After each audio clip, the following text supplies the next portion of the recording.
The scorching Texas sun beat down mercilessly as Josephine Sommers stood on the auction block, her chin held high despite the humiliation burning in her chest. The year was 1875, and her father's debts had led to this being sold to the highest bidder like livestock at the Willow Creek settlement. $500 for the prettiest gal this side of the Mississippi, the auctioneer bellowed, his voice carrying across the dusty town square where men in various states of inebriation leered and shouted crude remarks.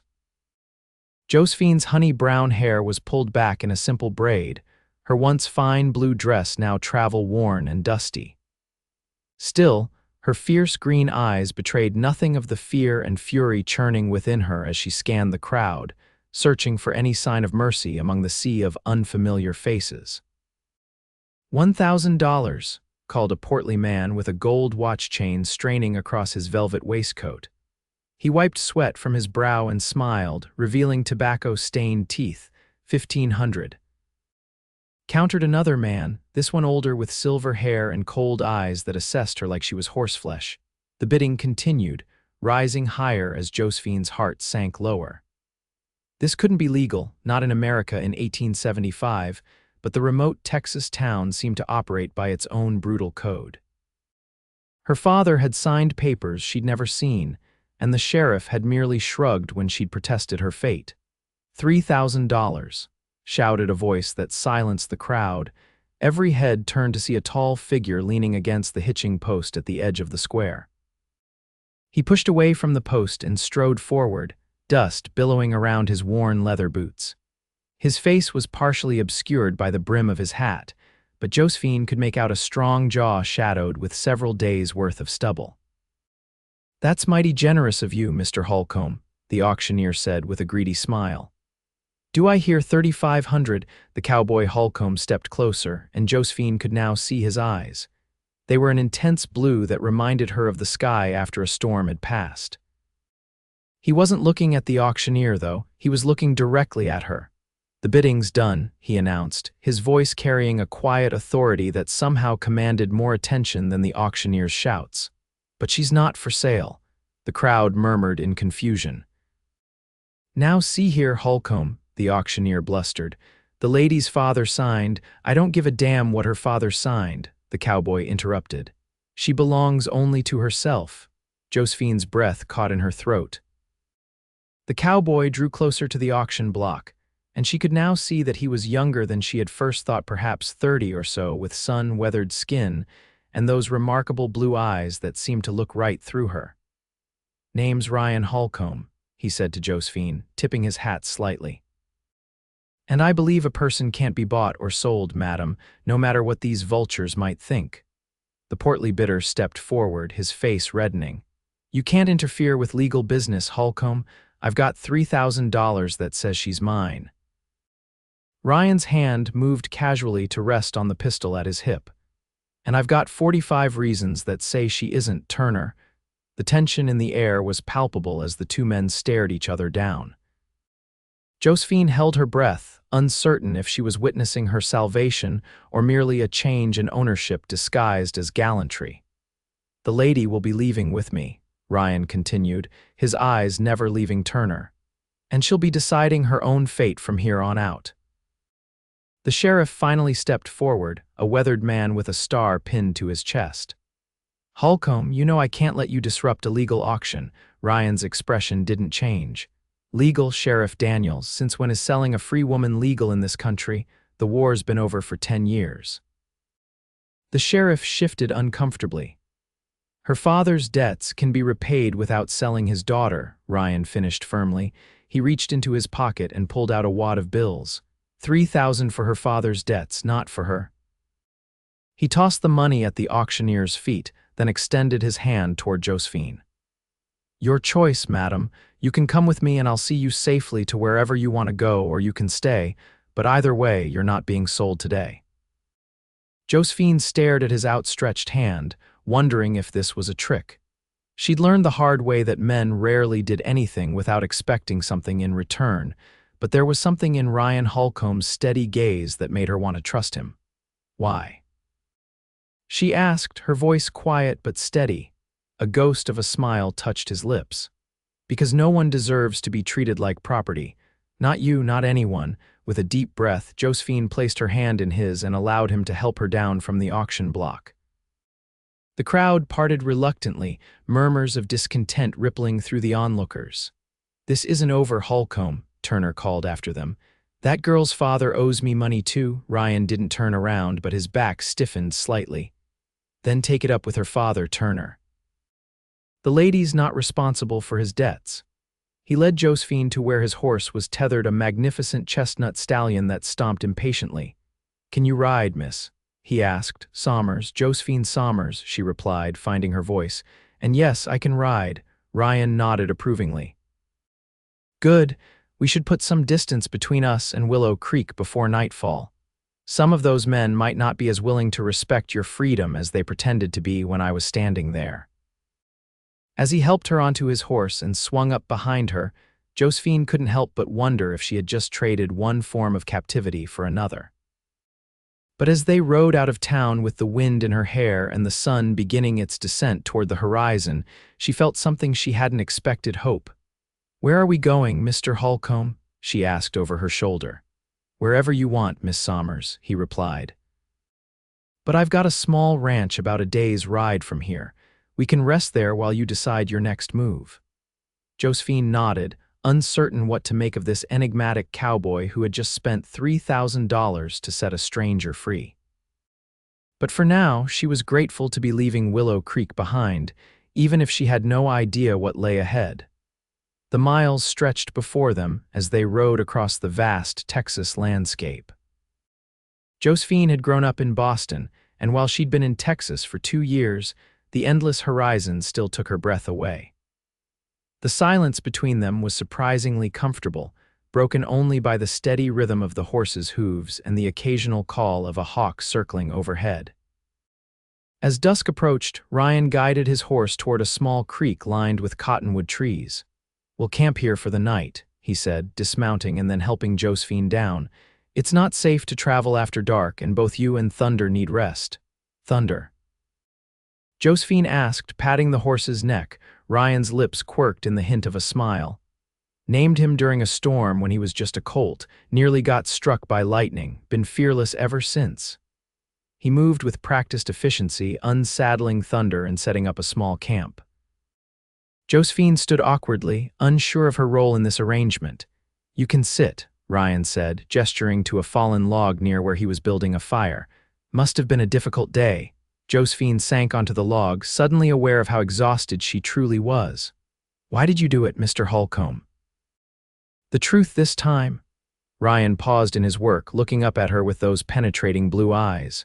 "The truth is simple, Miss Sommers. I've seen too many people treated as less than human. Couldn't stand by and watch it happen again." $3,000 is a lot of money to spend on principle, she pressed. "Money comes and goes," he said, striking a match to light the kindling. "But once a person loses their dignity, it's a whole lot harder to get back." As the fire caught and grew, illuminating his face in golden light, Josephine studied him more carefully. There was a sadness in his eyes that spoke of old wounds, but also a steadiness that made her feel strangely safe. "You never answered my question earlier," he said after a moment. "About where you want to go." Josephine looked down at her hands. "I don't have anywhere. My mother died years ago. My father brought me to Texas 2 years ago with promises of a better life. Instead, he gambled away everything we had, including our home. And then—" She couldn't finish the sentence. "And then he tried to sell his own daughter," Ryan finished quietly. She nodded, blinking back tears of anger and hurt. Ryan poked at the fire, sending sparks dancing into the darkening sky. "You're welcome to stay at my ranch until you figure things out. It's not much, but there's a spare room. It's clean and you'll be safe there." "Why should I trust you?" Josephine asked, not unkindly but with the wariness of someone whose trust had been betrayed too many times. "You shouldn't," he replied matter-of-factly. "Not yet. But I give you my word as a Holcomb that I expect nothing from you except basic courtesy. The room is yours for as long as you need it, no strings attached." There was such straightforward honesty in his words that Josephine found herself nodding. "Thank you, Mr. Holcomb." Ryan, he corrected, handing her a tin cup of coffee. If we're going to be sharing a roof, even temporarily, might as well use first names. Ryan, she repeated, accepting the cup. Their fingers brushed momentarily, and she was surprised by the warmth that flooded through her at the brief contact. As night fell completely and the stars emerged in brilliant clarity above them, Josephine realized that for the first time in months, she felt something close to peace. Whatever tomorrow brought, tonight she was free under the vast Texas sky, and that was more than she had dared to hope for this morning. The next day dawned clear and bright, and they were on the trail again before the sun had fully risen. Josephine had slept surprisingly well, wrapped in the blanket Ryan had given her, while he had kept watch most of the night. She noticed the shadows under his eyes but said nothing, grateful for his vigilance. They rode steadily throughout the morning, stopping only briefly to water Thunder and eat a simple meal of jerky and biscuits. Ryan was not much for conversation, but Josephine found his silence companionable rather than awkward. When he did speak, his words were thoughtful and direct. "Should reach my place by mid-afternoon," he said as they remounted after their brief rest. "It's not much to look at, but the land's good." "How long have you had your ranch?" Josephine asked, genuinely curious about this man who had upended her life so completely in less than a day. 5 years, he replied. "Bought it after the war with what money I'd saved, started with just 50 acres and 10 head of cattle, got about 500 acres now and a decent-sized herd." "You were in the war?" she asked carefully, knowing it was still a tender subject for many. Ryan was quiet for so long that Josephine thought he wasn't going to answer. When he finally spoke, his voice was low. "Union cavalry, saw things no man should see, did things I'm not proud of. When it was over, all I wanted was a quiet piece of land where I could work hard and answer to no one but myself." The simple honesty of his statement touched Josephine deeply. "And did you find it, the piece you were looking for?" His shoulders rose and fell in a slight shrug. "Some days. The work helps, the open sky helps more." They lapsed into silence again, but Josephine felt she understood Ryan Holcomb a little better now. He was a man haunted by his past, seeking redemption in honest work and solitude. And yet, he had risked both his money and his peace by intervening on her behalf. True to his word, they crested a gentle hill in the early afternoon to reveal a modest, but well-kept ranch nestled in a valley below. A small house built of logs and stone sat near a barn and corral, with several outbuildings scattered nearby. A creek wound through the property, and cattle grazed on the green grass that grew along its banks. "Holcomb Ranch," Ryan said simply, a note of pride in his voice that he couldn't quite hide. "It's beautiful," Josephine said sincerely, taking in the peaceful scene. After the dusty chaos of Willow Creek, the ranch seemed like an oasis of calm.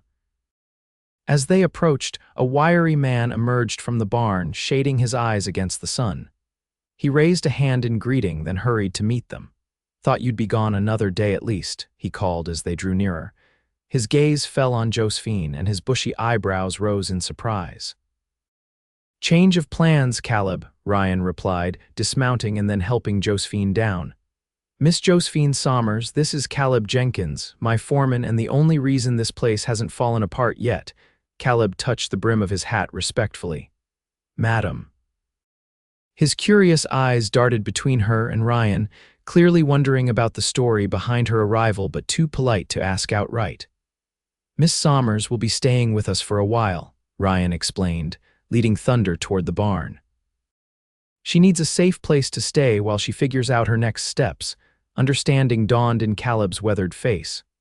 "Ah, another of your strays, boss." Ryan shot him a warning look, but Josephine caught it and raised an eyebrow. "Another?" Caleb grinned, revealing a missing tooth. "The boss has a habit of picking up folks who need a helping hand. Got me the same way after I lost my farm in '71.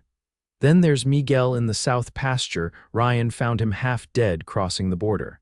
"And Sarah in the kitchen was escaping a bad husband in Kansas." Josephine looked at Ryan with new eyes. "You've helped others like me." Ryan looked uncomfortable with the attention. "Just did what needed doing. Caleb, can you see to Thunder? I'll show Miss Sommers to the house." As they walked toward the house, Josephine processed this new information. Ryan Holcomb wasn't just a man who had impulsively helped her, he was someone who made a habit of extending a hand to those in need. It made her trust him more, but also made her wonder what he had seen that had shaped him into such a man. The house was simple but clean, with solid furniture and windows that let in plenty of light. A middle-aged woman with graying hair pulled back in a severe bun looked up from kneading dough as they entered the kitchen. "Sarah, this is Miss Josephine Sommers," Ryan said. "She'll be staying in the spare room for a while."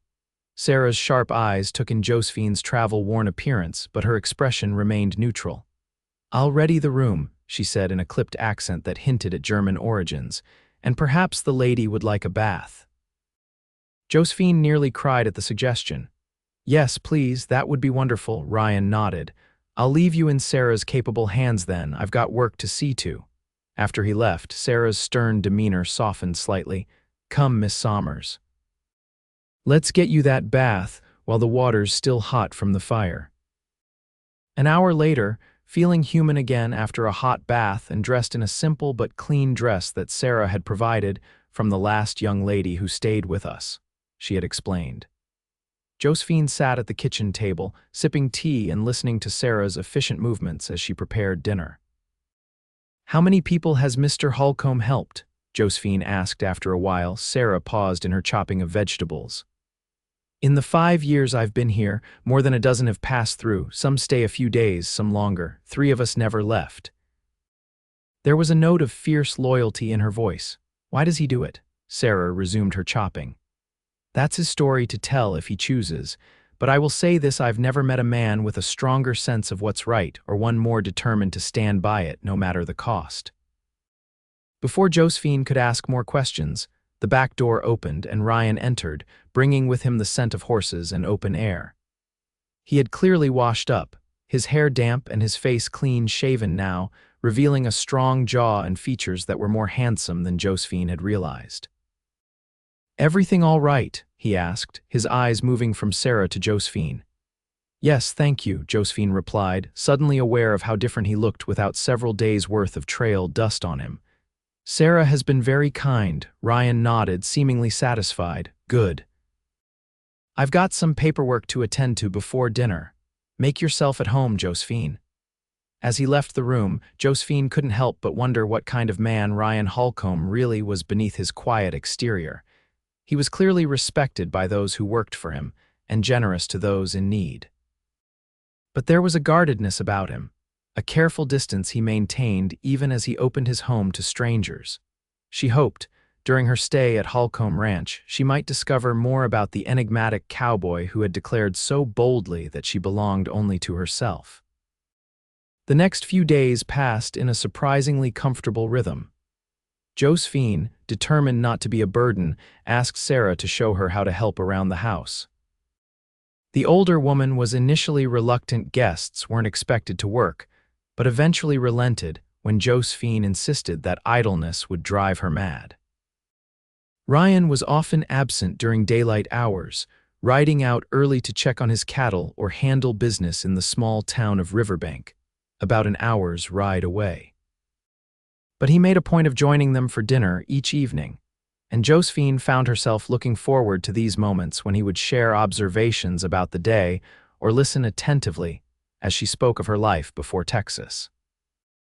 On the 4th evening, as they sat on the porch watching the sunset paint the sky in brilliant oranges and purples, Josephine finally gathered the courage to ask the question that had been on her mind. "Ryan, what happens now?" she asked quietly. He turned to look at her, his blue eyes reflecting the fading light. "That depends on what you want, Josephine. I can't stay here indefinitely," she said, though part of her wished she could. The ranch had become a sanctuary in Ryan. Ryan had become someone she looked forward to seeing each day. "Why not?" he asked simply. "There's plenty of room and Sarah appreciates your help." Josephine shook her head. "I need to find my own way. I can't rely on your charity forever." A shadow passed over his face. "It's not charity. He paused, searching for the right words. "It's what decent folks do for one another." Even so, Josephine insisted, I need to support myself. I was trained as a teacher back in Boston. Perhaps there's a school in Riverbank that needs help. Ryan was quiet for a moment, then nodded. As a matter of fact, Mrs. Peterson at the schoolhouse has been looking for someone to help with the younger children. I can take you to meet her tomorrow if you'd like. Hope blossomed in Josephine's chest. Yes, please, that would be wonderful. Just know, Ryan added, his voice low and serious, that whatever you decide, you have a place here for as long as you want it. Their eyes met, and Josephine felt a flutter in her stomach that had nothing to do with anxiety about her future.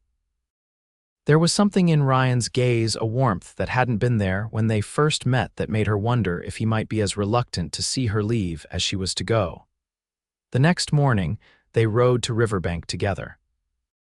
The town was larger than Willow Creek, with a proper main street lined with businesses, a church with a white steeple, and a schoolhouse at the edge of town.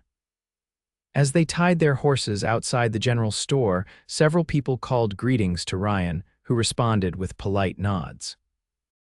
Everyone seems to know you, Josephine observed. A wry smile touched his lips. Small town, everyone knows everyone's business. And what business do they think I am? She asked boldly. Ryan's eyes widened slightly at her directness, but he answered honestly. They're curious, no doubt. But my affairs are my own, and I don't explain myself to gossips. He offered his arm, and she took it as they walked toward the schoolhouse.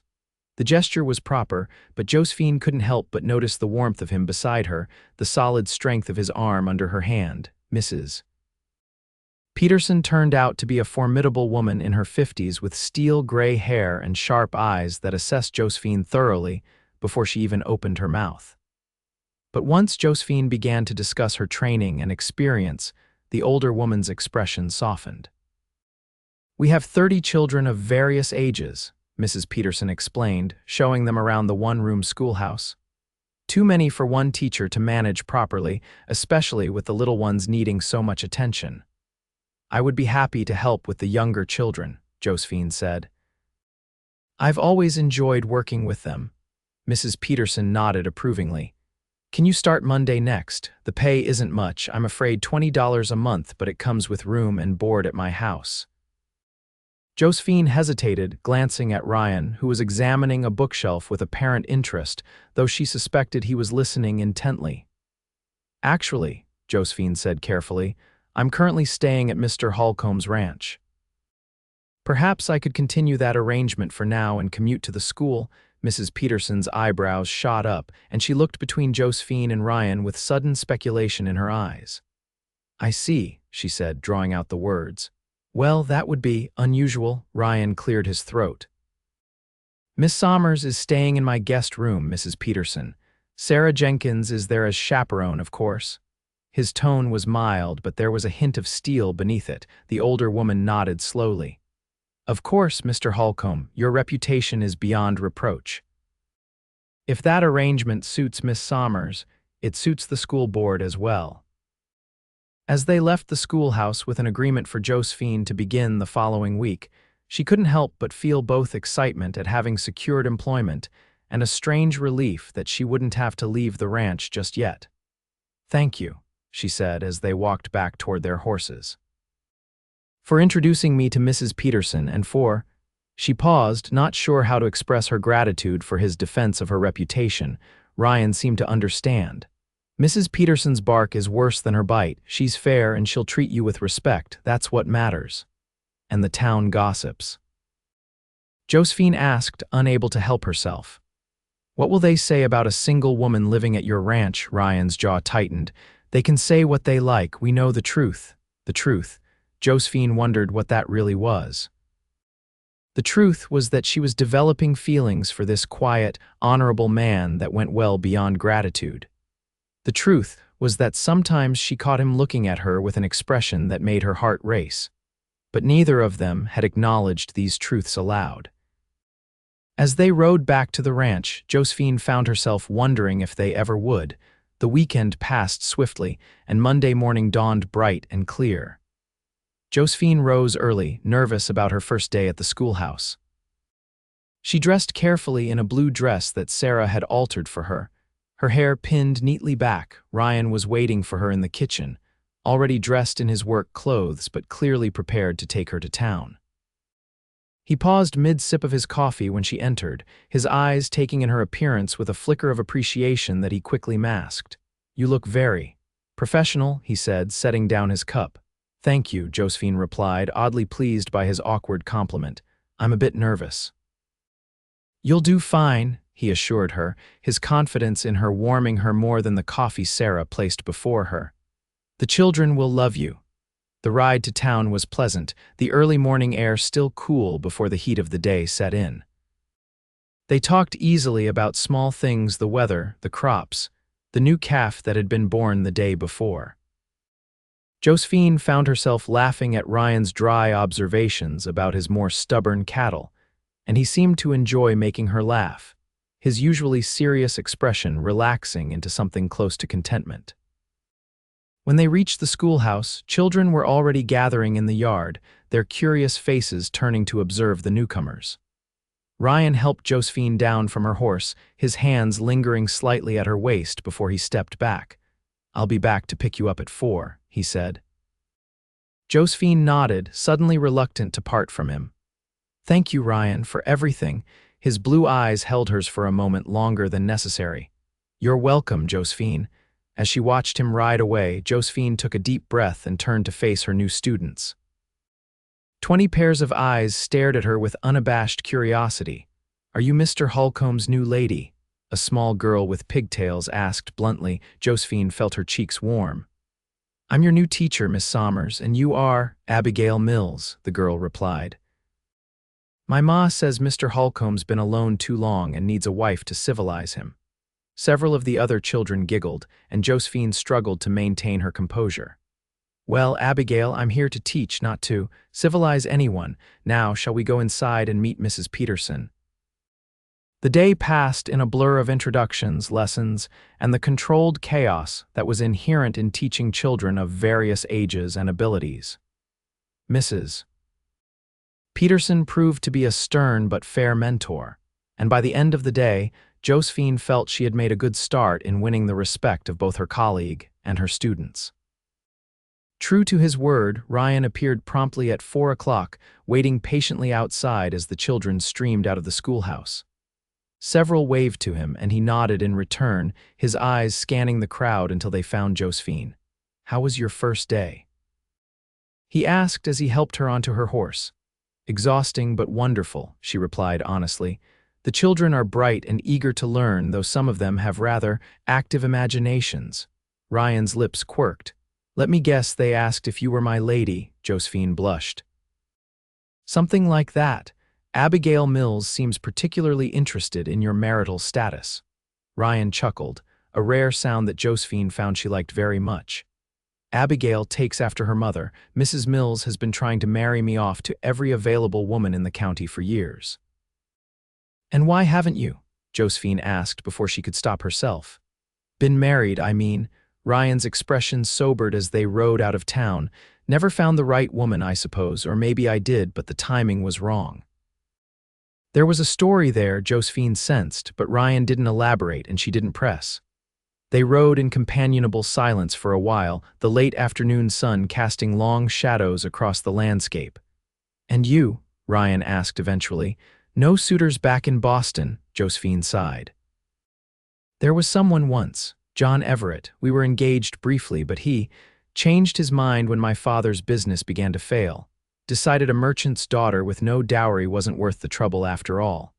Ryan's expression darkened. "Sounds like you had a lucky escape." "A man who abandons a woman when times get difficult isn't worth having in the first place." "That's a refreshingly direct assessment," Josephine said with a small smile. "My mother would have said something much more diplomatic about incompatible temperaments." "I'm not much for diplomatic talk," Ryan admitted. "Tend to say what I think." "I like that about you," Josephine said softly, surprising herself with her candor. Ryan glanced at her, something warm flickering in his eyes before he looked away. "Well, that puts you in the minority in Riverbank.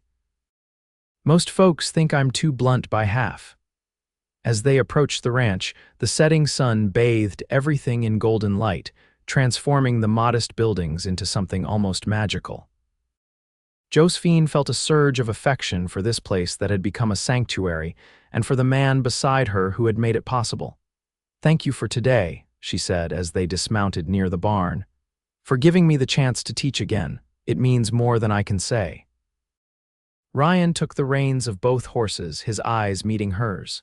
"You don't need to thank me, Josephine. You earned that position on your own merit." "Even so," she insisted, "I wouldn't have had the opportunity without you." Something shifted in Ryan's expression, a softening, a vulnerability he rarely showed. He took a step closer to her, close enough that she could see the flecks of darker blue in his eyes. For a breathless moment, Josephine thought he might kiss her. Instead, he reached out and gently tucked a strand of hair that had escaped her pins behind her ear. The simple gesture sent a shiver through her. "You deserve every opportunity, Josephine," he said, his voice low. "And more." Before she could respond, Caleb emerged from the barn, calling Ryan's name with some urgency. The moment broke and Ryan stepped back, his expression closing off like shutters being drawn. "Coming, Caleb," he called, then turned back to Josephine with a more neutral expression. "I'll see you at dinner." As he walked away, leading the horses, Josephine touched the spot where his fingers had brushed her ear, her heart racing. Whatever was growing between them, it was becoming harder to ignore with each passing day. The weeks passed, settling into a comfortable routine. Josephine taught at the schoolhouse during the week, accompanied by Ryan on the rides to and from town. Weekends were spent at the ranch, helping Sarah with household tasks or sometimes riding with Ryan to check on distant parts of his property.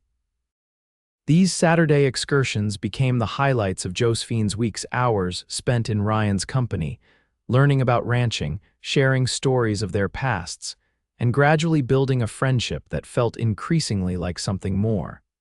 The townsfolk had, of course, noticed. Josephine overheard whispers at church and caught knowing looks from mothers at the schoolhouse. She tried to ignore them, focusing instead on her students and her growing attachment to life at Holcomb Ranch. One Saturday in late October, nearly 2 months after her arrival, Ryan suggested they take a picnic lunch and ride to a special spot on his property he wanted to show her. The day was perfect, crisp and clear, with autumn painting the landscape in golds and reds. They rode for about an hour, cresting hills and crossing meadows until they reached a secluded valley with a small, crystal-clear lake at its center.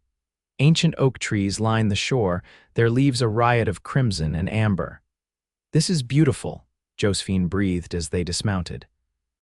"It's my favorite place on the ranch," Ryan admitted, untying a blanket from behind his saddle. "I come here to think sometimes." "And what do you think about?" Josephine asked, helping him spread the blanket beneath one of the oak trees. Ryan glanced at her, a slight smile touching his lips. "Cattle prices, water rights, whether my fence line will hold through the winter." "Very poetic," Josephine teased, settling onto the blanket as Ryan unpacked the lunch Sarah had prepared. He chuckled. "Not always so practical. Sometimes I just sit and watch the water. Reminds me there's beauty in the world, even when things seem harsh." "Is that why you help people?" Josephine asked, accepting the sandwich he offered. "To find beauty in harshness." Ryan was quiet for a moment, his eyes on the lake. "Maybe never thought of it quite that way." He took a bite of his own sandwich, chewing thoughtfully. "After the war, I saw too much ugliness. Men treating other men worse than animals. Came back determined to do what I could where I could to stand against that. Like rescuing a woman from an auction block," Josephine said softly. His eyes met hers, intense and unwavering.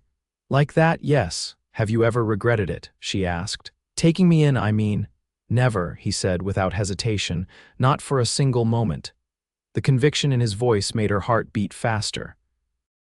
They ate in comfortable silence for a while, watching the sun play on the water and listening to the rustling of leaves in the gentle breeze. "I should probably start looking for my own place in town soon," Josephine said eventually, though the words felt like stones in her mouth. "Now that I'm established at the school, it's not proper for me to keep imposing on your hospitality." Ryan set down his cup of coffee. "Is that what you want, to move to town?" Josephine looked down at her hands.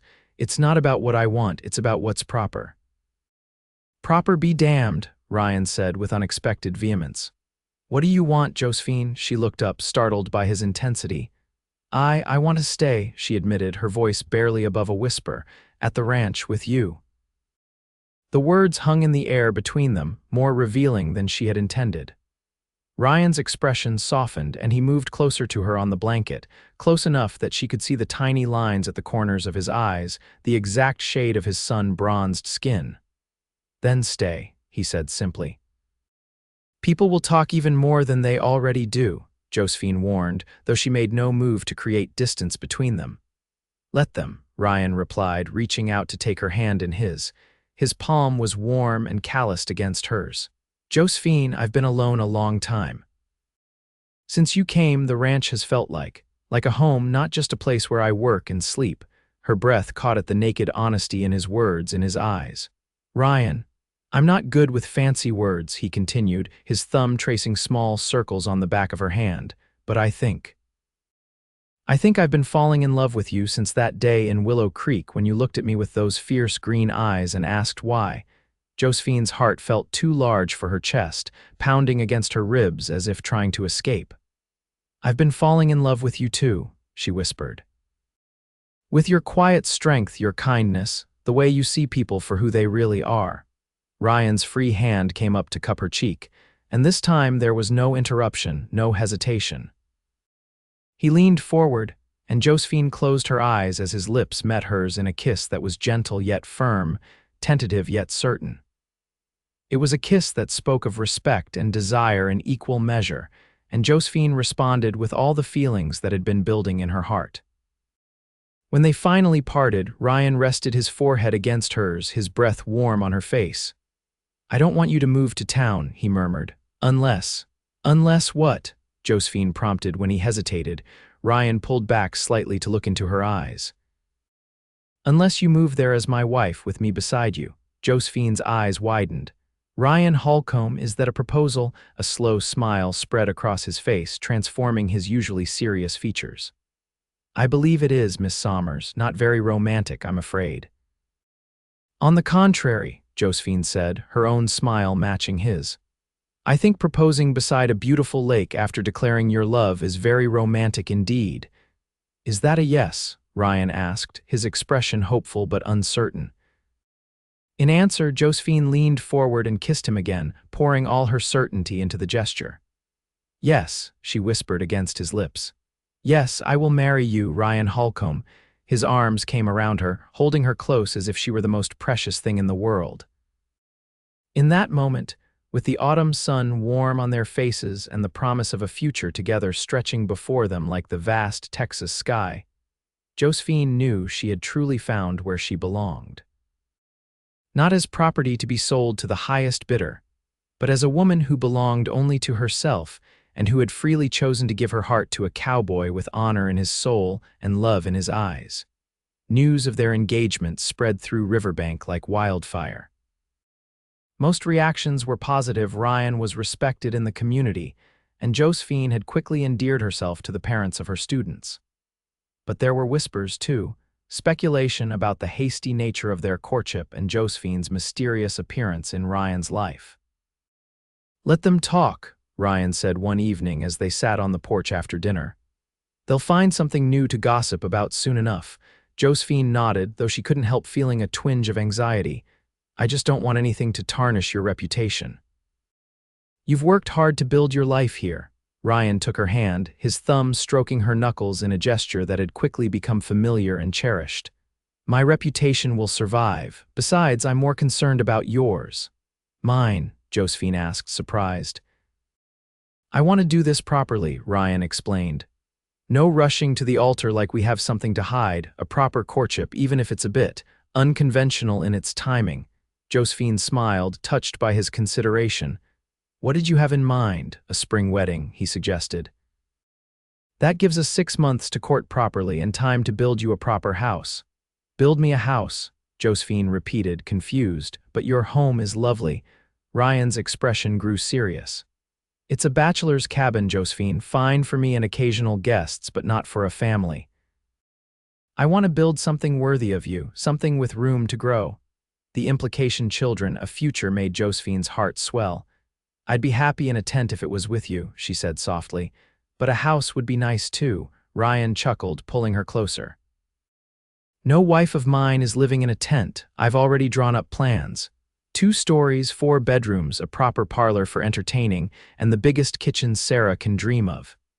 "You've been planning this for a while," Josephine observed, nestling against his shoulder. "Since about 2 weeks after you arrived," Ryan admitted. "Might have been a bit presumptuous." "Or prescient," Josephine countered, tilting her face up for a kiss that he gladly provided. The following months were a whirlwind of activity. Ryan began construction on the new house, enlisting help from neighboring ranchers and hiring skilled carpenters from as far away as San Antonio. Josephine continued teaching, saving her earnings to contribute to their new home, despite Ryan's insistence that it wasn't necessary. "My money is soon to be our money," she argued one evening as they reviewed the household accounts together. "And I want to contribute." Ryan's expression was a mixture of pride and something like wonder. "You're not like any woman I've ever known, Josephine Sommers." "I'll take that as a compliment," she replied with a smile. "It absolutely is," he assured her, leaning across the table to kiss her. As winter gave way to spring, the new house took shape, a handsome 2-story structure of sturdy timber and locally quarried stone, standing on a gentle rise overlooking the creek. Ryan insisted on showing Josephine its progress every weekend, proudly pointing out details like the extra-large windows he'd ordered from back east, or the fine wood he'd selected for the floors. "This room will be our bedroom," he told her one Saturday in March, leading her through what was still just a framework of walls. Morning sun through that window and a view of the sunrise. Josephine could almost see it waking beside him in a comfortable bed, sunlight streaming across the quilt, the promise of a new day together stretching before them. The thought made her both happy and impatient for their wedding day, still over a month away. As if reading her thoughts, Ryan pulled her close, his arms encircling her waist. "May feels very far away," he murmured. "Very far," Josephine agreed, tilting her face up to his. Their kiss was deeper than usual, tinged with a longing that grew stronger with each passing day. When they finally broke apart, both were breathing harder than normal. "We should get back," Ryan said reluctantly. "Sarah will have dinner waiting." Josephine nodded, though she made no move to step out of his embrace. "Just a few more weeks," she said softly. 37 days, Ryan corrected with a rueful smile. "Not that I'm counting." Their wedding day dawned clear and perfect, the kind of spring morning that seemed designed specifically to mark new beginnings. The ceremony was to be held at the small church in Riverbank, followed by a celebration at the ranch, the old house, as they now called it, since the new one wouldn't be quite ready for another month. Josephine prepared in Mrs. Peterson's home, the older woman having insisted on hosting her the night before the wedding in accordance with tradition. Sarah had helped her make a simple but elegant wedding dress of ivory silk, and as Josephine stood before the mirror, she hardly recognized the confident woman who looked back at her. "You look beautiful, dear," Mrs. Peterson said, adjusting Josephine's veil. "Mr. Holcomb won't know what hit him." Josephine smiled, butterflies dancing in her stomach. "I can hardly believe this is happening. A year ago I thought my life was over, and now you're marrying one of the finest men in the county," Mrs. Peterson finished for her. "It's a good match, Josephine. Anyone with eyes can see how much you love each other." A knock at the door interrupted them. Mrs. Peterson opened it to reveal Caleb Jenkins, looking uncomfortable in his Sunday best. "Carriage is ready, Miss Sommers," he announced, then added awkwardly, "You look real nice, madam." "Thank you, Caleb," Josephine replied warmly. She had grown fond of Ryan's taciturn foreman over the months. "Is Ryan at the church already?" "Yes," Caleb confirmed, "pacing like a caged mountain lion, if you don't mind me saying so." Josephine laughed, picturing her normally composed fiancé in such a state. "Well, we shouldn't keep him waiting then." The small church was filled to capacity when Josephine arrived. It seemed everyone in Riverbank and the surrounding ranches had turned out for the wedding. As the organ began to play and Josephine prepared to walk down the aisle alone, she felt a moment of sadness that her parents weren't there, her mother long dead, and her father. Well, she hadn't heard from him since that terrible day in Willow Creek. But then she saw Ryan standing at the altar, tall and handsome in his new suit, his blue eyes fixed on her with such love and wonder that all sadness vanished. This was her family now, Ryan, and the community they would build together. The ceremony was simple and moving. When Ryan spoke his vows in that steady, honest voice she had come to love, promising to cherish and protect her all the days of his life, Josephine felt tears of joy spring to her eyes. When it was her turn, she spoke clearly and firmly, her heart in every word as she promised to love and honor him as long as she lived. "I now pronounce you man and wife," the minister declared. "Mr. Holcomb, you may kiss your bride." Ryan's kiss was tender but definitive, a promise and a claiming all at once. The congregation erupted in cheers and applause as they turned to face them, Ryan's hand firmly clasping hers. "Mrs. Holcomb," he whispered as they walked back down the aisle together. "Mrs. Holcomb," Josephine repeated, testing the name on her tongue and finding she liked it very much indeed. The celebration at the ranch lasted well into the night, with music and dancing, abundant food and drink, and more well wishes than Josephine could count. As twilight descended, Ryan found her where she was chatting with some of her students' mothers. "May I steal my wife for a dance?" he asked, offering his hand with a formality that made Josephine smile. The women nodded, exchanging knowing glances as Ryan led Josephine to where other couples were dancing to the fiddle music provided by a local trio. "Are you happy, Mrs. Holcomb?" Ryan asked as he held her close, swaying to the music. "Incandescently," Josephine replied, looking up at him with all the love in her heart. "And you, Mr. Holcomb, more than I ever thought possible," he said, his voice husky with emotion. "I keep thinking I'll wake up and find this was all a dream." "Not a dream," Josephine assured him, reaching up to touch his face. "Very real and very wonderful." As the stars emerged overhead and their guests continued celebrating around them, Ryan bent to whisper in her ear. "What would you say to slipping away? I have a surprise for you." Curiosity piqued, Josephine nodded. They made their discreet goodbyes to Sarah and Caleb, who promised to see that the celebration continued smoothly in their absence. Then mounted their horses, Josephine having changed into a simpler riding dress after the ceremony, anticipating the need to travel between the church, the ranch, and eventually their new home. To her surprise, Ryan led them not toward the old house where they had planned to spend their wedding night, but toward the new house, which was largely complete but still lacking some final touches. "Ryan," Josephine questioned as they approached the darkened structure. "Just wait," he said, a note of excitement in his voice that she rarely heard. He helped her dismount, then led her to the front door. "Close your eyes." Josephine obeyed, hearing the door open and feeling Ryan guide her inside. The scent of fresh wood and paint filled her nostrils. "Now open them," he said softly. Josephine gasped. The entry hall was illuminated by dozens of candles, casting a warm, golden glow over the newly finished floors and walls. Flowers, wildflowers from the meadows, and carefully cultivated roses from Mrs. Peterson's garden filled every available surface. "Ryan, it's beautiful," she breathed. "But I thought the house wasn't ready yet." "Not entirely," he admitted. "Some of the rooms upstairs still need work, but our bedroom is finished and the parlor and enough of the rest to make it livable." He took her hands in his. "I wanted us to spend our first night as husband and wife in our own home." Tears pricked Josephine's eyes at the thoughtfulness of his gesture.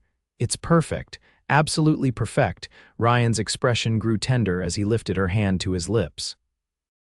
"Welcome home, Josephine Holcomb." Later, much later, as they lay in their new bed with moonlight streaming through the window just as Ryan had promised it would, Josephine rested her head on his chest, listening to the steady beat of his heart. "I never thought I could be this happy," she murmured, her fingers tracing patterns on his skin. Ryan's arms tightened around her. "Nor I," he admitted. "After the war, I didn't think I deserved happiness, didn't think I'd ever find it." Josephine raised herself on one elbow to look into his eyes. You deserve every happiness, Ryan Holcomb, and I intend to spend the rest of my life making sure you know that." His smile in the moonlight was something she knew she would remember until her dying day, open, vulnerable, filled with a joy that transformed his usually serious face into something almost boyish. "I love you," he said simply. "And I love you," she replied, bending to kiss him once more.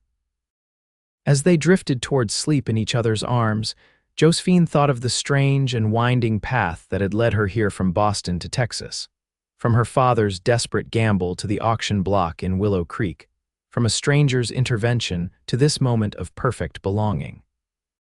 They had said she belonged to the highest bidder. Ryan had declared she belonged only to herself. And now, by her own choice, she belonged with him, just as he belonged with her equals in a partnership founded on respect and deepened by love. It was, Josephine decided as sleep claimed her, the most precious freedom of all. 5 years later, Josephine stood on the wide porch of their home, watching as Ryan taught their 4-year-old son, Thomas, to ride his first pony. The boy's delighted laughter carried across the yard, mingling with the sounds of the ranch in full spring activity, cattle lowing in the distance, chickens clucking in their coop, workers calling to one another as they went about their tasks. "Mama, look at me," Thomas called, his small face alight with pride as Ryan led the gentle pony in a circle. "I see you, sweetheart," Josephine called back, shifting their 1-year-old daughter, Elizabeth, to her other hip. The little girl gurgled happily, reaching out with chubby hands toward her father and brother. "She wants to ride too," Josephine told Ryan as he approached with Thomas still perched on the pony. Ryan grinned, looking boyish despite the few strands of silver that had appeared at his temples. "Give her a few years and she'll be out pacing her brother." He reached up to take Elizabeth, who went to him eagerly, little arms winding around his neck. "How's my princess today?" "Busy," Josephine replied with a laugh. "She's trying to climb everything in sight. I turned my back for 1 minute and she was halfway up the bookcase." Ryan nodded solemnly. "Definitely takes after her mother. Fearless." Josephine raised an eyebrow. "I seem to recall you were the one who climbed the barn roof last month to rescue that trapped kitten." "That was different," Ryan protested, but his eyes twinkled with humor. "That was heroism, not recklessness." Thomas tugged at his father's sleeve. "Can I go again, Pa, please?" Ryan handed Elizabeth back to Josephine. "One more time around, then it's time for your lessons with your mother." Thomas groaned but didn't protest further. At 4, he was already showing signs of the same quiet determination that characterized his father, along with a love of learning that Josephine liked to think came from her influence. As Ryan led Thomas and his pony away for one more circuit of the yard, Josephine carried Elizabeth back inside, where Sarah was preparing lunch in the spacious kitchen. The older woman had officially retired 2 years ago, but still lived in a comfortable cabin on the property and insisted on helping with the children and household several days a week. "That boy's going to be a fine horseman like his father," Sarah observed, glancing out the window at Thomas. "He certainly loves it," Josephine agreed, settling Elizabeth in her high chair with a piece of bread to gum. "Though I hope he also keeps up with his reading. Ryan's ordered some new books from back east that should arrive next week." Sarah smiled knowingly, always the teacher. Josephine returned the smile. After the birth of Thomas, she had reluctantly given up her position at the schoolhouse, but she hadn't given up teaching entirely. She now conducted lessons for the children of the ranch workers 3 days a week, with Thomas joining in as much as his young attention span allowed. She had plans to expand this to a proper school on the ranch property as the community grew, and it was growing. What had once been primarily a cattle operation had diversified under Ryan and Josephine's joint management. They now grew crops on part of the land, had expanded their orchard, and operated a small dairy. More workers meant more families, and the collection of cabins a short distance from the main house had grown into something resembling a small village. "Caleb says the new family from Missouri will arrive tomorrow," Josephine mentioned as she helped Sarah prepare the vegetables for lunch. "The husband is supposed to be a skilled blacksmith." "Good," Sarah nodded approvingly. We've needed one since Mr. Fletcher retired. Is the new cabin ready for them? Ryan and the men finished it yesterday, Josephine confirmed.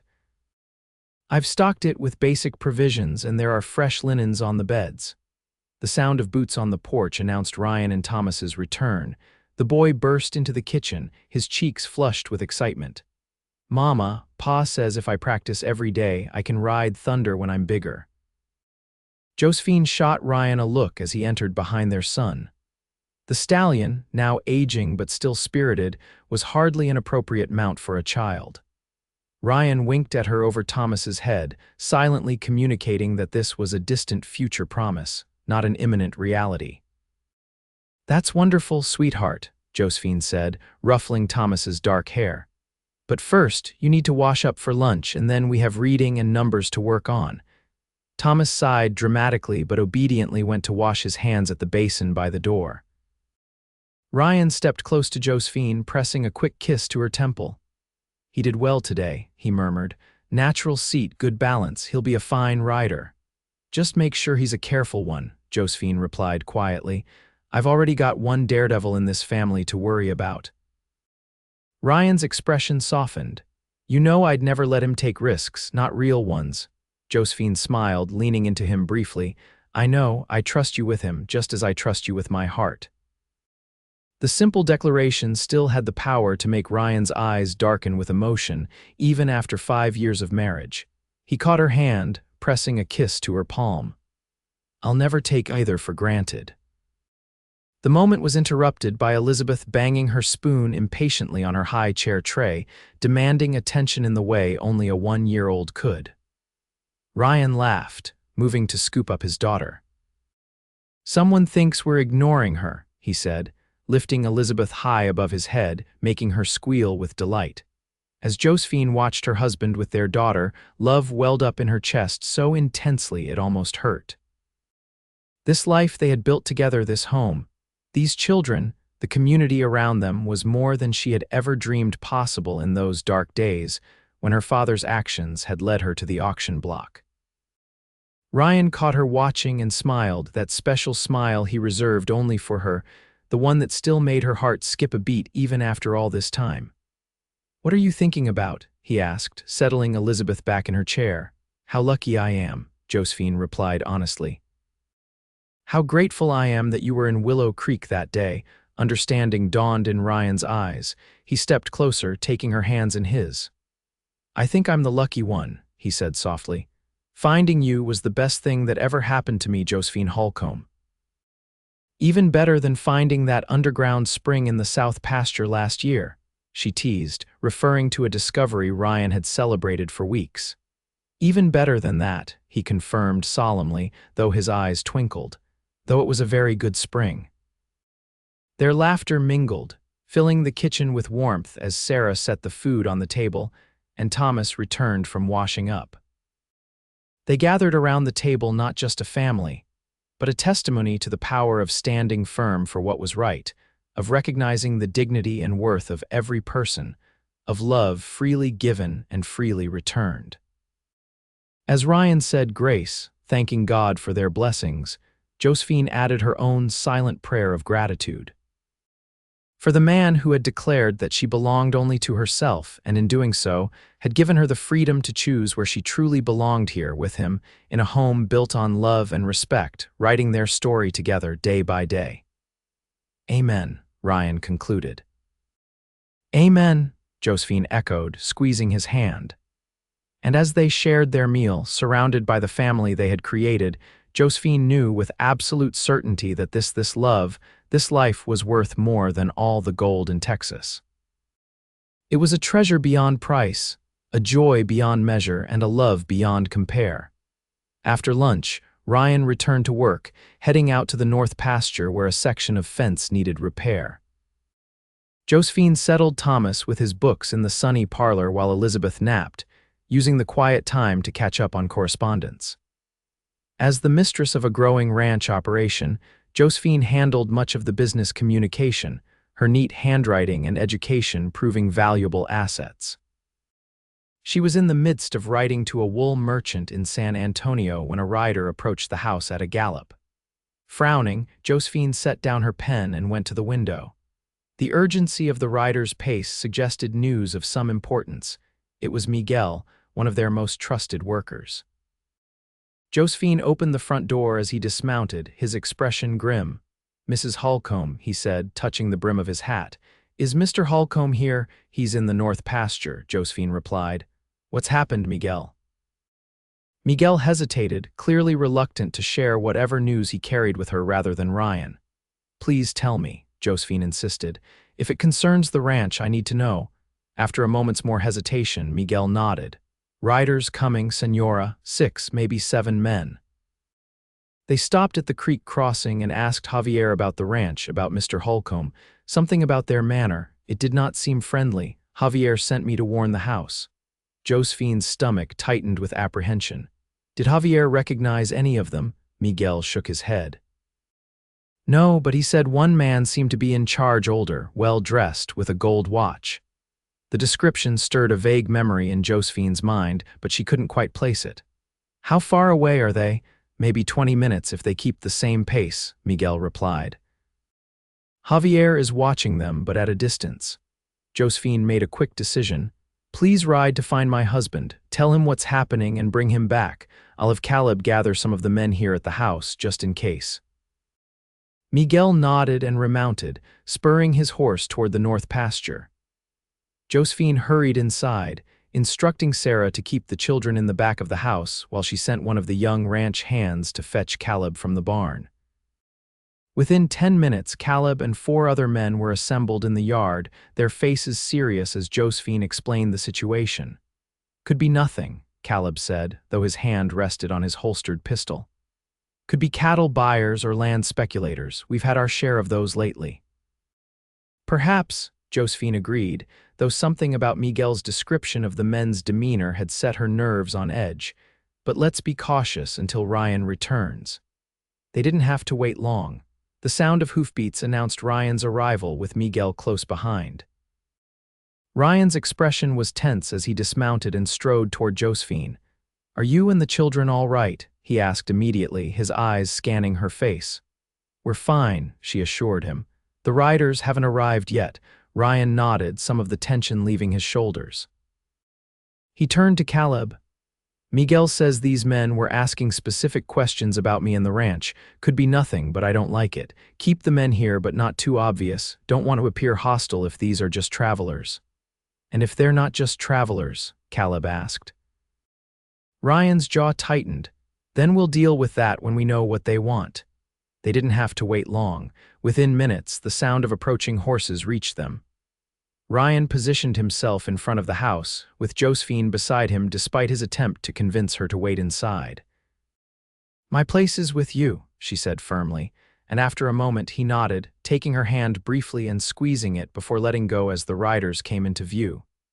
There were 7 of them, as Miguel had reported, led by an older man in an expensive suit, a gold watch chain glinting in the sunlight. As they drew closer, Josephine felt a shock of recognition. Those cold eyes, that calculating expression, it was the silver-haired man who had bid on her in Willow Creek 5 years ago. "Ryan," she whispered. "I know him. He was at the auction." Ryan's expression hardened, but he said nothing as the riders approached the house and came to a stop. The silver-haired man surveyed the ranch with obvious interest, his gaze lingering on Josephine with a recognition that made her skin crawl. "Mr. Holcomb, I presume." He called, his voice cultured but cold. Ryan inclined his head slightly. "I'm Holcomb. This is my ranch. What business brings you here, mister?" "Hartford, James Hartford," the man replied, dismounting with the fluid grace of someone accustomed to horseback riding.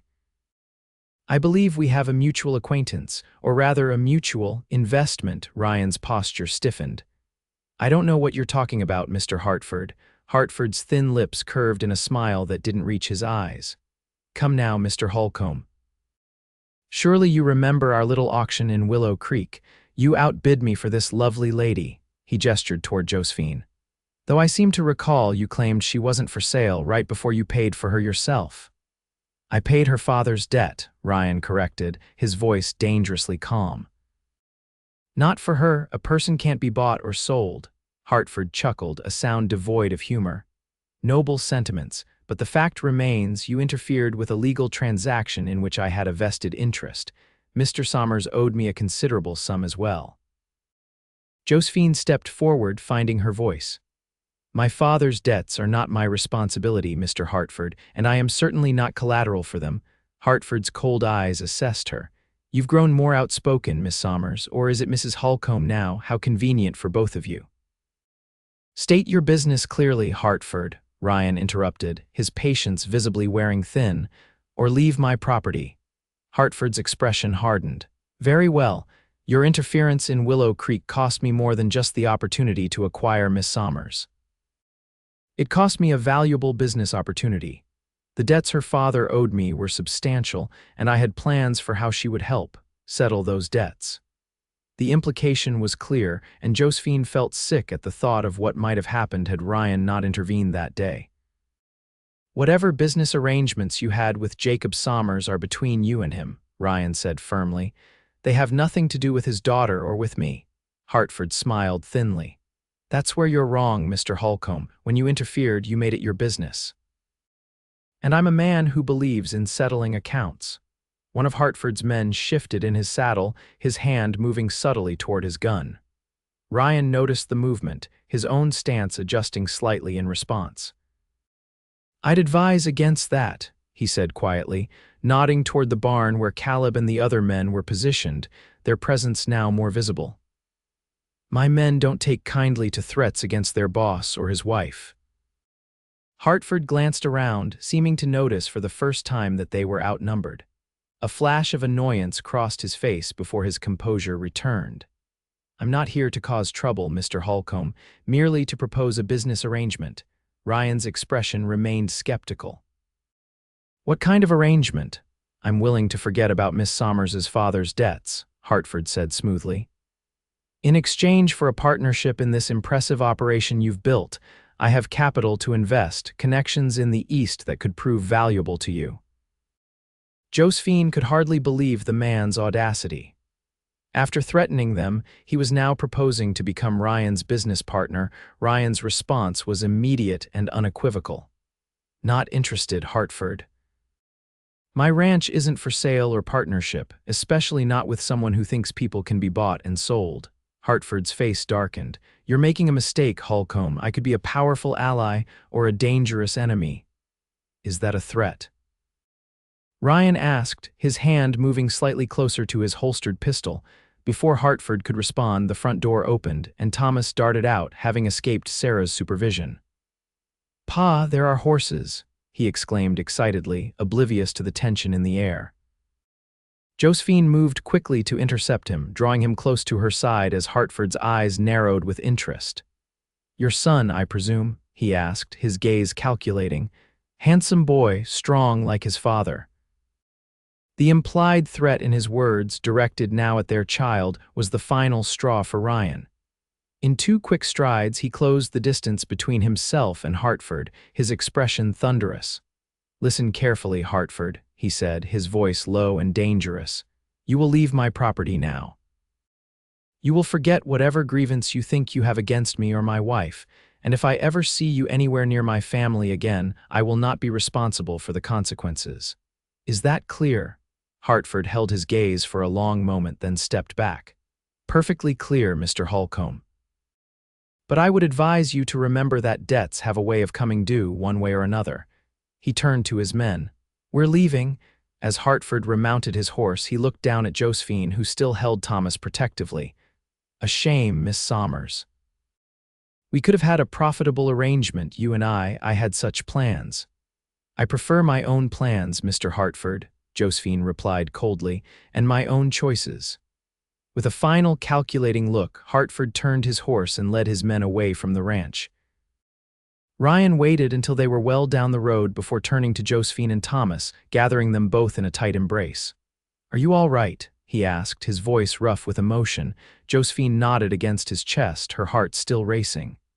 Yes, but Ryan, what if he comes back? What if he tries to? He won't, Ryan interrupted, his expression resolute. I'll make sure of it. Caleb, he called, and the foreman approached. Double the men on night watch for the next week, and send someone to town to inform Sheriff Barnes about our visitors. I want him aware of the situation. Caleb nodded and moved off to carry out Ryan's instructions. Ryan knelt down to Thomas's level, his expression softening. Thomas, I need you to do something very important. Can you go inside with your mother and help take care of your sister? I need to talk to the men about some ranch business. Thomas, sensing the seriousness in his father's tone, nodded solemnly. Yes, Pa. As Josephine led Thomas back toward the house, she glanced over her shoulder at Ryan, who was already conferring with his men, his expression grim. The peaceful life they had built seemed suddenly fragile, threatened by the shadows of a past she had thought long behind her. But as she entered their home, with Thomas's small hand in hers and Elizabeth's happy gurgle greeting them from her play area in the parlor, Josephine felt her determination harden. This was their home, their life, and no one, certainly not a man like James Hartford, was going to threaten it. That evening, after the children were asleep, Josephine and Ryan sat before the fire in their parlor, discussing the day's events. Ryan had spent the afternoon strengthening the ranch's security, positioning men at strategic points around the property and sending messages to neighboring ranchers to be alert for Hartford and his men. You think he'll really leave? Josephine asked, her hands curled around a cup of tea that had long since grown cold. Ryan's expression was somber as he stared into the flames. Not for good. Men like Hartford don't give up easily, especially when their pride is involved.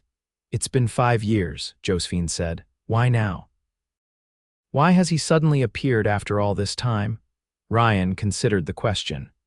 Could be he only recently discovered where you were, or perhaps his business interests have brought him to this part of Texas, and he saw an opportunity to settle what he sees as an old score.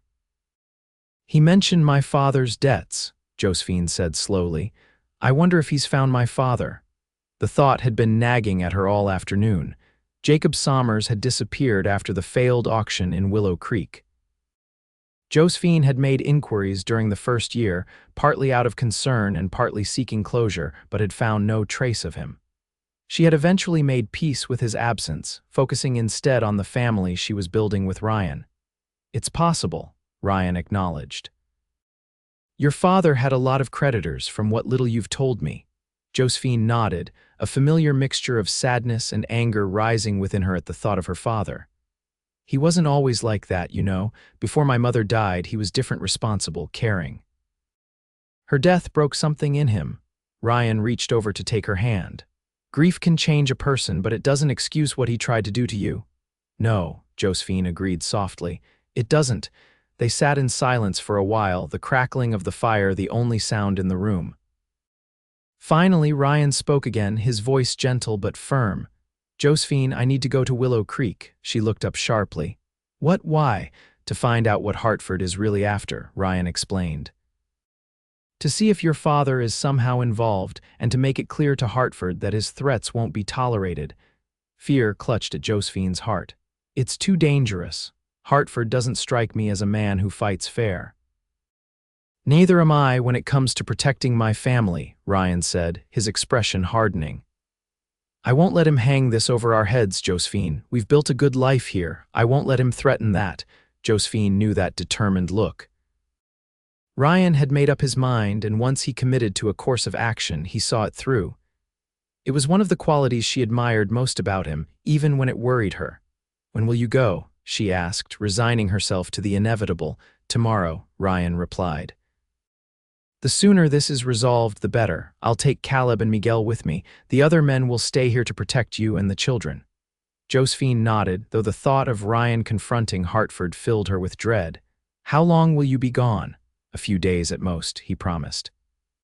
Willow Creek is only a day and a half's ride. I'll find what information I can and return as quickly as possible. Josephine moved from her chair to sit beside him on the sofa, leaning into his solid warmth. I don't like this, Ryan, but I understand why you feel you need to do it. Ryan put his arm around her, drawing her close. I don't like it either, but I like the idea of Hartford showing up at our door again even less. Just promise me you'll be careful, Josephine whispered. The children and I need you to come home safely.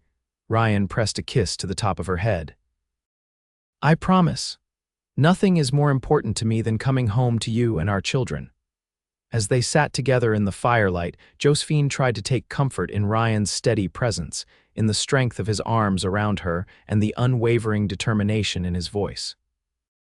But she couldn't shake the feeling that Hartford's arrival had set in motion events that might change their lives in ways they couldn't yet foresee. The next morning dawned gray and threatening rain, matching Josephine's mood as she helped Ryan prepare for his journey. She packed food for the trip while he gathered the necessary supplies, both of them moving efficiently but with an underlying tension that even the children seemed to sense. Thomas watched solemnly as Ryan checked his pistol and rifle, his young face serious. "Are you going to fight the bad men, Pa?" Ryan knelt to his son's level, his expression gentle but honest. "I hope not, Thomas. I'm going to talk to them to make sure they understand they can't bother us anymore. But you're taking your gun," Thomas observed with a child's directness. Ryan nodded. "Sometimes showing you're ready to fight means you don't have to. Remember what I told you about the wolf we saw last winter? How it backed down when it saw I was prepared to defend our cattle?" Thomas nodded, his eyes wide. "You said being strong doesn't mean you have to use your strength. It means others think twice before they challenge you." "That's right," Ryan confirmed, ruffling his son's dark hair. "I'm going to make sure these men think twice." "Will you be back for my birthday?" Thomas asked, his lower lip trembling slightly. His 5th birthday was just a week away, and Ryan had promised to teach him to lasso a practice post. "I wouldn't miss it for the world," Ryan assured him. "I'll be back in a few days, and then we'll practice that lasso just like I promised." Thomas seemed satisfied with this and allowed Sarah to lead him away to begin his lessons for the day. Ryan turned to Josephine, who was holding Elizabeth, the little girl happily oblivious to the undercurrents of tension around her. "Caleb knows what to do," Ryan said, taking Elizabeth from Josephine and pressing a kiss to the child's plump cheek. "No one comes near the house without being identified first, and I've arranged for Josh Parker from the next ranch to check in daily." Josephine nodded, watching as Ryan whispered something to Elizabeth that made the baby giggle. Her heart ached at the sight, at the thought of him riding into potential danger. "I still wish you weren't going," she said softly. Ryan handed Elizabeth back to her, his expression serious. "I know. But this is the only way to ensure Hartford understands that threatening our family has consequences." "And if you find my father?" Josephine asked, voicing the question that had troubled her through a largely sleepless night. "What then?" Ryan's jaw tightened. "That depends on what role he's playing in all this. If he's being used by Hartford, that's one thing. If he's actively participating in threats against you and our children." He didn't finish the sentence, but the hard look in his eyes spoke volumes. Josephine sighed. "I don't know which would be worse, finding out he's still the man who tried to sell his own daughter, or discovering he's fallen even further." Ryan's expression softened. He reached out to cup her cheek. "Whatever we discover about your father, it doesn't change who you are, Josephine. It doesn't change the life we've built or the family we've created." Tears stung Josephine's eyes at the simple truth in his words, at the steadfast love that had supported her through 5 years of joy and challenges alike. "I know, just come back to us safely, that's all that matters now." Ryan bent to kiss her, a lingering, tender kiss that held all the words they couldn't speak. When they parted, his eyes were fierce with determination and love. "I will always come back to you, Josephine, always." An hour later, Josephine stood on the porch with Elizabeth in her arms and Thomas at her side, watching as Ryan rode away with Caleb and Miguel flanking him. The skies had darkened further, and the first heavy drops of rain began to fall as the 3 riders disappeared from view. Thomas slipped his small hand into hers. "Pa will come back soon," he said with the simple faith of childhood. "He promised." Josephine squeezed his hand gently. "Yes, he did, and your father always keeps his promises." As they turned to go inside, the rain falling more heavily now, Josephine sent up a silent prayer that this was one promise Ryan would be able to keep. The next 3 days were among the longest of Josephine's life. She kept busy with the children, with her correspondence, with helping Sarah manage the household. but her thoughts were constantly with Ryan. Each night, she stood on the porch before retiring, looking out into the darkness as if she might see him riding toward home despite knowing he couldn't possibly have returned yet. On the afternoon of the fourth day, as Josephine was helping Thomas with his reading in the parlor, she heard the sound of approaching horses. Her heart leapt and she hurried to the window, Thomas close behind her. "Is it Pa?" he asked eagerly. Josephine's initial surge of joy faded as she saw that it was not Ryan but Josh Parker, the neighboring rancher, accompanied by two of his men. They were riding fast, and something about their urgency sent a chill through her. "Stay here with Sarah," Josephine instructed Thomas, already moving toward the door. "I need to speak with Mr. Parker." Josh Parker was a good man, a friend to Ryan and one of their closest neighbors. His expression as he dismounted was grave, and Josephine felt fear clutch at her heart. "Josh," she greeted him, forcing her voice to remain calm. "What brings you by?" Josh removed his hat, a gesture that increased Josephine's sense of foreboding. "Mrs. Holcomb, there's been trouble in Willow Creek." Josephine's knees nearly buckled, but she managed to remain upright, her hands gripping the porch railing. "Ryan, he's alive," Josh said quickly, seeing the fear in her face. "But he's been shot. My brother was in Willow Creek on business and sent word." "Ryan's being treated by the doctor there, but it's serious, madam." Relief that Ryan was alive warred with terror at the word serious. "What happened? Was it Hartford?" Josh nodded grimly. "From what my brother said, Ryan confronted Hartford at the saloon in Willow Creek." Words were exchanged, and one of Hartford's men drew on Ryan. He managed to get a shot off before going down. And Hartford, his men, the man who shot Ryan is dead. Hartford and the others fled town, but the sheriff in Willow Creek has sent telegrams to surrounding communities. "They won't get far." Josephine's mind raced, her thoughts crystallizing into a single determination. "I need to go to him." Josh looked uncomfortable. "Mrs. Holcomb, it's a hard ride, and with the children, I'm going," Josephine interrupted, her voice firm. "Sarah can care for the children." "Ryan needs me." Josh recognized the resolve in her eyes and nodded. "All right, my men and I will escort you. When can you be ready to leave?" "Give me an hour to make arrangements for the children and pack what I need," Josephine replied, already turning toward the house. Inside, she found Sarah and quickly explained the situation. The older woman's face paled, but she nodded resolutely. "Go to him, Josephine. The children and I will be fine. Miguel's brother is still here with the other men. They'll keep us safe." Telling Thomas was harder. The boy's face crumpled when Josephine explained that his father was hurt and she needed to go to him. "I want to come too," he insisted. "I want to see Pa." Josephine knelt before him, her hands gentle on his shoulders. "I know you do, sweetheart. But I need you to be brave and stay here with Sarah and Elizabeth. Your father would want to know you're safe at home, waiting for us to return together." Thomas's lower lip trembled, but he nodded, trying to be brave. "Will you tell Pa I'm practicing my reading?" "So I can read him a story when he comes home." Josephine's heart twisted at her son's innocent request. "I will, Thomas, I promise." Within the hour, Josephine was mounted on her mare, a small pack of necessities tied behind her saddle. She had changed into her riding clothes, practical trousers that Ryan had helped her modify from an old pair of his, a loose shirt and a sturdy jacket. Propriety be damned, comfort and speed were what mattered now. After a final embrace for her children and a whispered conference with Sarah about security measures, Josephine set off with Josh Parker and his men, her heart pounding with fear and determination. Ryan had always been her protector, her rock. Now it was her turn to be strong for him. The journey to Willow Creek was grueling. They rode hard, stopping only when absolutely necessary to rest the horses. Josh Parker set a pace that acknowledged Josephine's urgency while ensuring they didn't exhaust their mounts. Even so, it was well into the next day before they crested the final hill and saw Willow Creek spread out before them. Josephine felt a strange sensation as they rode into the town where her life had changed so dramatically 5 years ago. The auction block where she had stood was gone, replaced by a small bandstand, but the memories remained vivid. The saloon where Ryan had confronted Hartford, where he now lay wounded, stood at the far end of the main street, with the doctor's office nearby.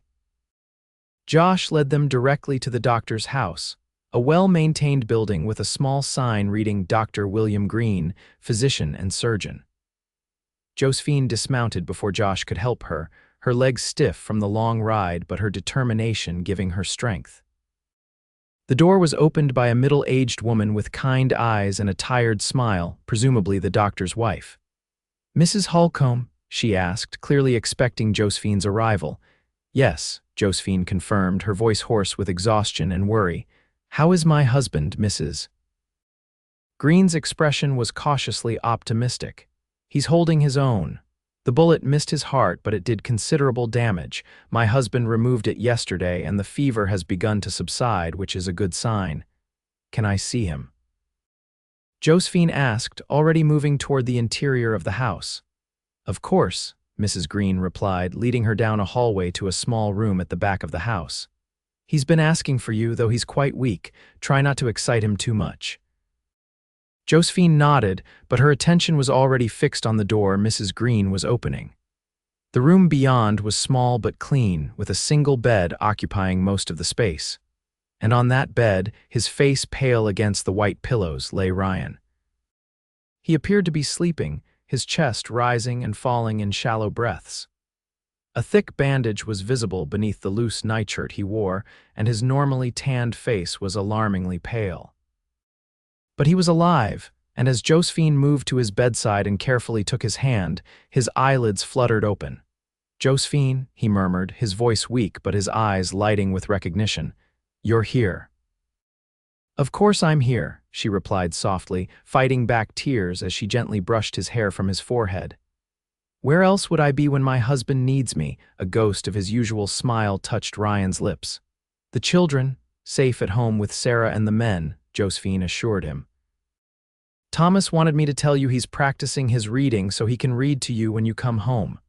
Ryan's eyes closed briefly, emotion crossing his face. "Good boy," he whispered. "What happened, Ryan?" Josephine asked, keeping her voice gentle but needing to understand. Ryan's expression darkened. "Found Hartford at the saloon. He wasn't surprised to see me, almost like he expected it." He paused, gathering strength. "Your father was with him." Despite having suspected as much, the confirmation still hit Josephine hard. "My father was part of this." Ryan nodded weakly. "Hartford's been using him, holding his debts over his head, but Jacob. He warned me, Josephine. When Hartford's man drew on me, your father shouted a warning, probably saved my life." Mixed emotions flooded Josephine: anger at her father's involvement, relief that he had at least tried to protect Ryan in the end. "Where is he now, my father?" "Sheriff has him," Ryan replied, his voice growing fainter. "He's cooperating, telling them everything about Hartford's operations." Seems Hartford's been involved in all sorts of illegal dealings, land fraud, extortion, worse. And Hartford himself, Ryan's jaw tightened, got away in the confusion after the shooting, but with your father's testimony and the telegrams the sheriff sent, he won't stay free for long. Josephine could see that talking was exhausting Ryan. She gently stroked his hand. "Rest now, we can talk more later." Ryan's fingers tightened around hers. "Need to tell you, Hartford threatened to burn the ranch, said if I interfered with his business again, he'd take everything I loved." A cold fear washed over Josephine. "The ranch is well protected, Ryan. Josh Parker's men are there and Miguel's brother, and not taking chances," Ryan interrupted, his voice suddenly stronger. "When I'm able to travel, we're all going home together. Not leaving you here alone while Hartford's still out there." "All right," Josephine soothed, recognizing the futility of arguing with Ryan when he had that look in his eyes, even weakened as he was. "Together, but first you need to rest and heal." Ryan nodded, his eyelids growing heavy. "Stay," he murmured, his grip on her hand loosening as exhaustion overtook him. "I'm not going anywhere," Josephine promised, settling into the chair beside his bed. "I'll be right here when you wake up." As Ryan drifted back into sleep, Josephine sat beside him, her mind churning with all she had learned. Her father's involvement, Hartford's threats, the danger that still loomed over their family, it was almost overwhelming. But she forced herself to focus on what mattered most right now. Ryan was alive, and with proper care, he would recover. Everything else Hartford, her father, the threats to their home they would face together, as they had faced every challenge since that fateful day 5 years ago when Ryan had declared that she belonged only to herself, and in doing so had set them both on the path to belonging to each other.